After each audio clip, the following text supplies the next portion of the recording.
Hello বন্ধুরা, welcome to my channel. আর আমি Victor. আশা করছি আপনারা সকলেই ভালো আছেন, আর আমিও ভালো আছি।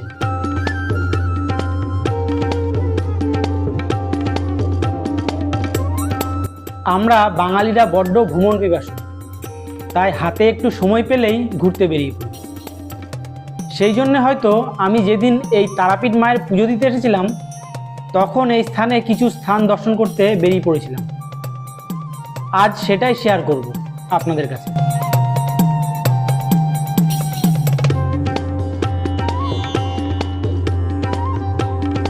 তার আগে যারা যারা আমার এই ভিডিওটি আজ নতুন দেখছেন, অবশ্যই সাবস্ক্রাইব করে পাশে থাকা বেল আইকনটি প্রেস করে দেবেন, যাতে করে আমার পরবর্তী ভিডিওর নোটিফিকেশনটি আপনারা সবার আগে পেয়ে যাবেন, আর এমনই সব নতুন নতুন দর্শনীয় স্থান দর্শন করতে পারবেন।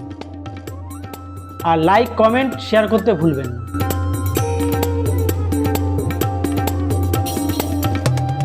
তো চলুন মূল ভিডিওতে ফেরা যাক। আজ আমি চলে এসেছি বীরভূম জেলার বীরচন্দ্রপুর গ্রামের ইস্কন মন্দির, গৌড়ীয় মঠ, নিমাইয়ের জন্মস্থান আর হাঁটুগড়া মন্দিরের কিছু জানা অজানা ইতিহাস।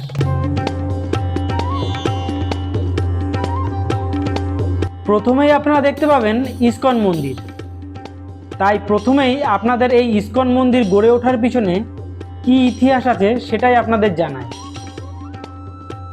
এই ইস্কন মন্দিরটি পরিচালনা করেন মায়াপুরের ইস্কন মন্দির। অপূর্ব সুন্দর এই বীরভূমের বীরচন্দ্রপুরের মন্দিরটি।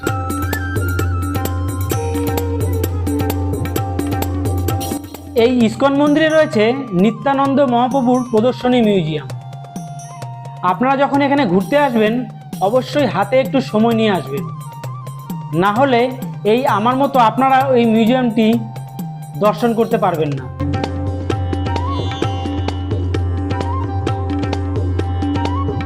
আমি যেদিন এই ইস্কন মন্দির এসেছিলাম, সেই দিন রাত হয়ে গিয়েছিল, তাই ওই মিউজিয়ামটি দর্শন করতে পারিনি, আর আপনাদের ঘুরে দেখাতে পারলাম না।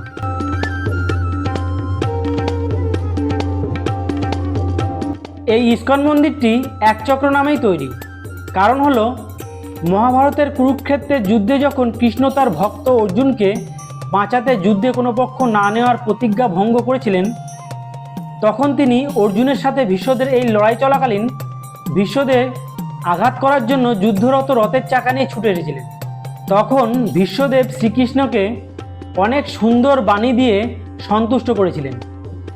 সেই সময় শ্রীকৃষ্ণ তার ক্রোধ সম্বরণ করে চাকাটিকে একপাশে ফেলে দেন।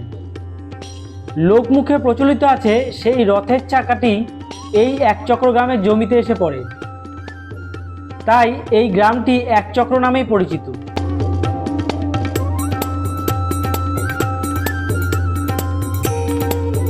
আর এই ইস্কন মন্দিরটিও একচক্র নামেই পরিচিত। আর মন্দিরের সামনেই মহাভারতের যুদ্ধের সেই চিত্রটি এখনও আছে। এরপর আমরা দর্শন করব গৌড়ীয় মঠ। এখানে মহাপ্রভুর আরতি দর্শন করব। আর হ্যাঁ, এখানে ভোগেরও ব্যবস্থা আছে। তার জন্য সকালে এসে আপনাদের যোগাযোগ করতে হবে। আর হ্যাঁ, ওই ইস্কন মন্দিরে ভোগ প্রসাদের ব্যবস্থা আছে। তার জন্য আপনাদের সকালে এসে কুপন কাটতে হবে, ঠিক মায়াপুরের মতো।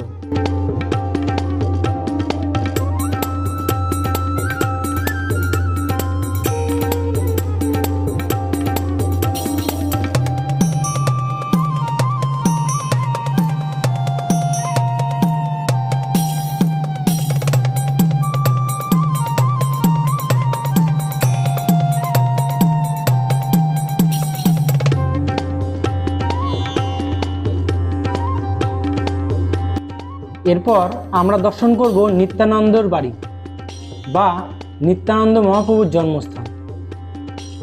এই স্থানেই নাকি নিত্যানন্দ মহাপ্রভু জন্ম হয়েছিল।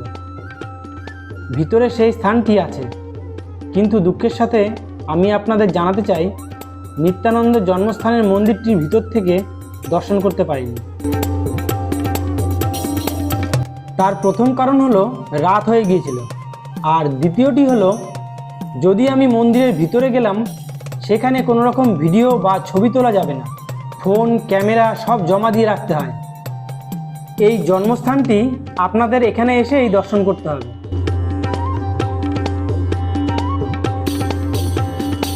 এরপর আমরা সেই স্থান দর্শন করব যেখানে নিতাই তার মা ও বাবার জন্য একটি কুণ্ড তৈরি করেছিলেন। এই স্থানটির নাম হাটুগাড়া মন্দির, যা একটি পুকুরের মধ্যে আছে, যার চূড়া দেখা যায়, কিন্তু মন্দিরটি আছে জলের নিচে। এই স্থানটি নিমাই তার মায়ের জন্য তৈরি করেছিলেন, কারণ তার মা গঙ্গা স্নান করতে চেয়েছিলেন। তখন নিমাই বাঁকারায়ের অন্তর্ধান স্থল জানুকুণ্ড বা হাঁটুগেড়ে সেই স্থানে নিত্যানন্দ মহাপ্রভু মাকে স্নান করানোর জন্য সর্বতীর্থ থেকে আহ্বান করে এই কুণ্ডে এনেছিলেন। তাই এই কুণ্ডে সপ্তসাগর ও সপ্ত নদীর জল আছে। তাই বর্তমানে এখানে যে সকল দর্শনার্থী এই কুণ্ড দর্শন করতে আসেন, সকলে এই কুণ্ডের জল মাথায় নিয়ে যান।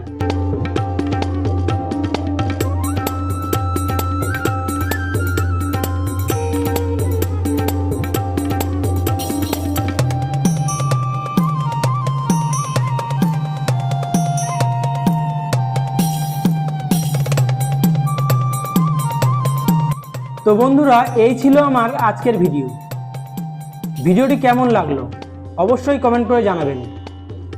আর যারা যারা এখনও সাবস্ক্রাইব করেননি, তাড়াতাড়ি সাবস্ক্রাইব করে পাশে থাকা বেল আইকনটি প্রেস করে দেবেন।